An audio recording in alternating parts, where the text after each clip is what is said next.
Olá! Seja bem-vindo ao segundo episódio de nossa exposição dos 38 estratagemas apresentado por Arthur Schopenhauer em seu livro Dialética Erística, ou Como Vencer um Debate Sem Precisar Ter Razão. A falácia de hoje é o estratagema de número 2, homonímia sutil. Uma homonímia sutil ocorre quando um debatedor usa a homonímia para tornar a afirmação apresentada extensiva também a algo que, fora a identidade de nome, pouco ou nada tem em comum com a coisa de que se fala. Para quem não sabe, homonímia é o nome dado ao fenômeno em que uma única palavra designa realidades distintas. É o contrário de uma relação de sinonímia, onde temos um único conceito representado por duas palavras diferentes.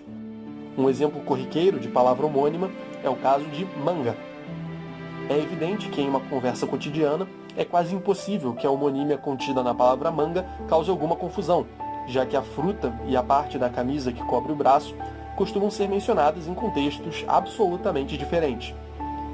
Entretanto, quando entramos em assuntos mais complexos, cujas definições devem ser o mais precisas quanto possível, é muito comum que ocorra uma homonímia de caráter mais sutil, que pode gerar graves consequências para o entendimento de o que quer que seja.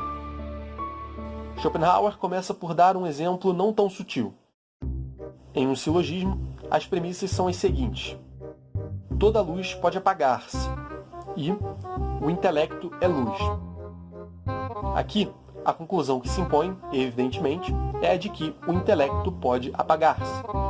Diz o filósofo que aqui o problema não é difícil de ser notado, dado que luz, o suposto termo médio do silogismo, é tomado com sentido diferente em cada uma das vezes em que aparece nas premissas. Na premissa maior, ou seja, em toda a luz pode apagar-se, luz está sendo tomada em seu sentido literal, enquanto na premissa menor, o intelecto é luz, há uma figura de linguagem, ou seja, luz agora tem um sentido figurado e não literal. Portanto, em cada uma das premissas, a palavra luz é considerada como tendo significados diferentes, o que adiciona um termo extra ao silogismo, comprometendo assim a sua validez. Um outro exemplo que imediatamente se apresentou em minha mente enquanto eu preparava este roteiro é o dos diversos debates envolvendo o tão falado capitalismo. Geralmente, quando temos alguém que critica o capitalismo e alguém que o defende, discutindo, há diversos argumentos que não são efetivamente direcionados ao que é criticado ou defendido pelo interlocutor. O termo capitalismo frequentemente assume conotações diferentes, dependendo do grupo que o está utilizando.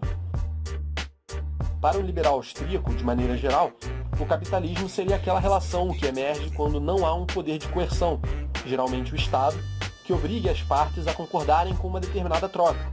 Assim, as pessoas fazem suas trocas voluntariamente, e essa é a atividade própria de um livre mercado.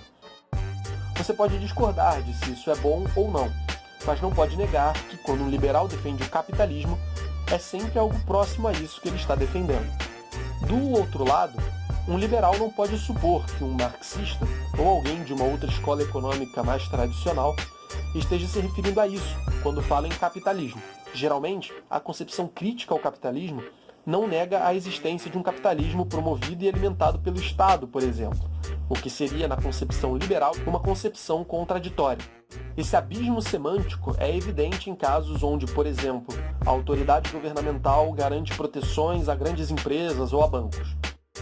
Um austríaco dificilmente caracterizaria essa atitude como uma atitude verdadeiramente capitalista, mas muitas pessoas o fariam, pois a ideia de capital está relacionada à ideia de empresas e tudo mais.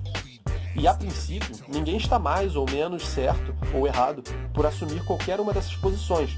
O problema está em não entendermos o real significado daquela palavra no contexto em que nosso interlocutor a está utilizando.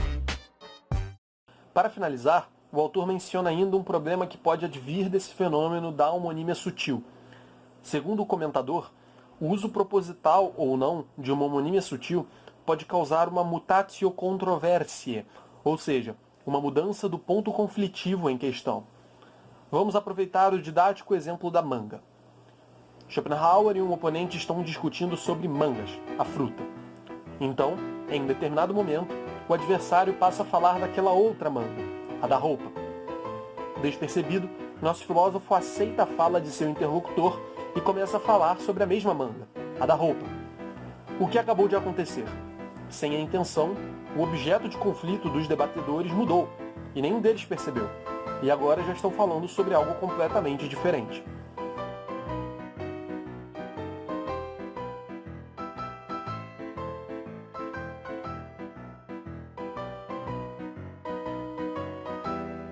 Bem, pessoal, essa foi a falácia homonímia sutil, o segundo dos 38 estratagemas que Schopenhauer expõe em seu livro A Arte de Ter Razão.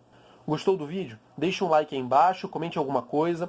Quer saber quais são as outras falácias argumentativas que Schopenhauer menciona em sua obra? Não se esqueça de clicar no link da playlist na descrição e de inscrever-se no canal para ficar por dentro de todas as novidades. Até a próxima!